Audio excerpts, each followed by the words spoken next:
तर एसटी कर्मचारी आपल्या प्रलंबित मागण्यांसाठी संपावर गेलेत। त्यांच्या आंदोलनाचा आज दुसरा दिवस आहे। कर्मचारी कृती समितीची मुख्यमंत्र्यांसोबत आज बैठक होणार आहे आणि या बैठकीत संपावर तोडगा निघेल का याकडे संपूर्ण राज्यातील जनतेचं लक्ष लागलंय।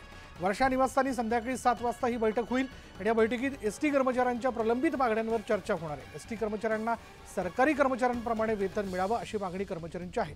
काल उद्योगमंत्री उदय सामंत यांनी समितीच्या शिष्टमंडळाबरोबर चर्चा केली होती आणि चर्चेतून मार्ग न निघाल्यास आंदोलन तीव्र होणार असल्याचं एसटी कर्मचाऱ्यांच्या संघटनेने म्हटलंय। दरम्यान सरकार मागण्यांबाबत सकारात्मक असून सणासुदीच्या काळात आंदोलन करून प्रवाशांची गैरसोय करू नये असं आवाहन सामंत यांनी केलं।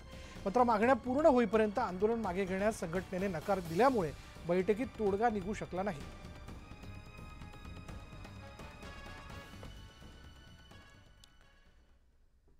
तर एसटी कर्मचाऱ्यांच्या आंदोलनाला बुलढाणा जिल्ह्यामध्ये देखील मोठा प्रतिसाद मिळतोय। जिल्ह्यातून अनेक बसेस नियोजित स्थळी जाण्यासाठी सुटल्याच नसल्यानं अनेक प्रवासी बस स्थानकावर अडकून पडलेत।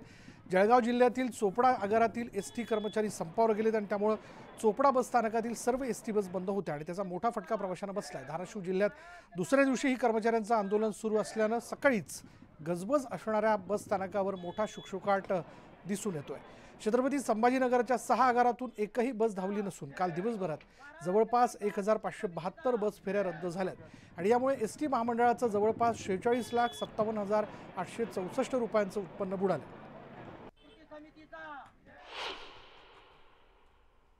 राज्यात एसटी संपाचा आजचा दुसरा दिवस आहे आणि या संपाचा फटका प्रवाशांना बसल्याचं आपण पाहतोय।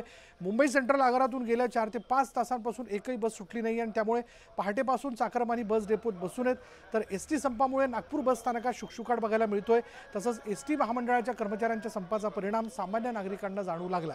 चंद्रपूर बस स्थानकात मोठ्या प्रमाणात प्रवासी बसेसची वाट पाहत ताटकळत असल्याचं चित्र दिसून येत आहे। चंद्रपूर बस स्थानकातून दररोज 200 फेऱ्या सोडल्या जातात, मात्र आज सकाळपासून बस स्थानकातून 1-2 फेऱ्या सोडल्या तर सर्व फेऱ्या रद्द करण्यात आलेल्या आहेत।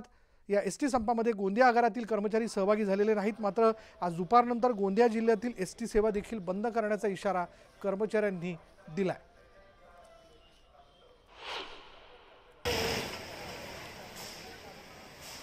तर राज्यभरात कालपासून विविध मागण्यांकरता एसटी कर्मचाऱ्यांनी संप पुकारल्याचं आपण बघतोय। एसटी कर्मचाऱ्यांच्या संपाचा फटका गणेश उत्सवासाठी बाहेरगावी जाणाऱ्या नागरिकांना बसतोय।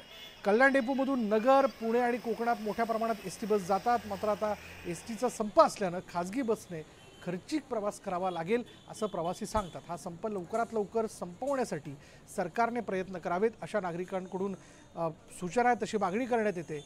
एसटी कर्मचाऱ्यांच्या संपाचा परिणाम जो आहे तो सातारा आगारावर झाला असून आज एसटीच्या तुरळक फेऱ्या सुरू असल्याचं पाहायला मिळतंय।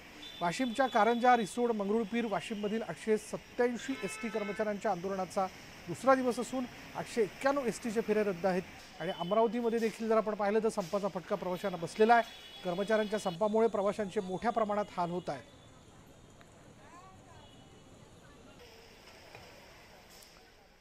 जाऊयात बीडच्या माजलगाव आगारात जवळपास 285 एसटी कर्मचारी संपावरती आहेत आणि त्यामुळे माजलगावमध्ये दुसऱ्या दिवशीही एसटी सेवा पूर्णपणे ठप्प आहे। लालपरी बंद असल्यानं माजलगाव बस स्थानक परिसरात शुकशुकाट बघायला मिळतोय।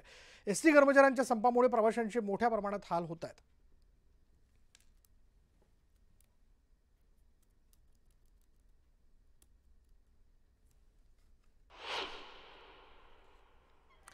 ऐन गणेश उत्सवाच्या काळात एसटी कर्मचारी संपावरती आहेत। एसटी कर्मचारी संपावर गेल्यामुळे प्रवाशांचे प्रचंड हाल होत आहेत। गणेश उत्सवासाठी गावी जाणाऱ्या अनेकांना संपाचा फटका बसतोय, मात्र मागण्या पूर्ण होईपर्यंत संप सुरूच ठेवणार असल्याच्या भूमिकेवर कर्मचारी ठाम आहेत। मात्र प्रवाशांचे हाल होऊ नये यासाठी जादा बसेस सोडण्यासाठी प्रयत्न करत असल्याचं पिंपरी चिंचवडच्या एसटी आगारातील व्यवस्थापकांनी म्हटलंय। आता सोडल्यानंतर मग अजून सोडत का नाही गाडी? कुठले तुम्ही? टेलशी वेलास काय गणपती बसतात? हां, गणपतीला जातो आहे, काही सामान आणून ठेवलेलं आहे इथे। आता परत घेऊन जायचं, तेवढं सामान तेवढं परत घेऊन यायचं। आम्ही 2-2 महिने बुकिंग केलेली आहे। 2-2 महिन्यापासून बुकिंग करून काय फायदा? सामान आणलेलं आहे, सकाळपासून 8 वाजल्यापासून इथे स्टँडला आलो आम्ही। मग आता एक सुद्धा गाडी नाही सोडत। मग आम्ही काय पुढे घरी जायचं सारखं का? असं आमचा म्हणणं उद्देश काय की गव्हर्नमेंटने, सरकारने काहीतरी त्या ठोस पाऊल उचललं पाहिजे कोकणामध्ये जाणाऱ्या का?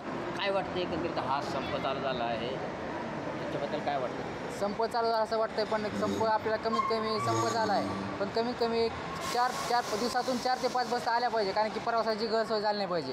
तात्काळ आमच्या आर्थिक मागण्या मान्य कराव्या व प्रवाशांना सुद्धा गैरसोय होऊ नये ह्या संदर्भातून एक आमची मागणी एवढीच आहे शासनाकडे की शासनाने तात्काळ लक्ष द्यावं आणि तात्काळ लक्ष देऊन मिटिंग घेऊन आमच्या मागण्या तात्काळ मंजूर करण्यात याव्या.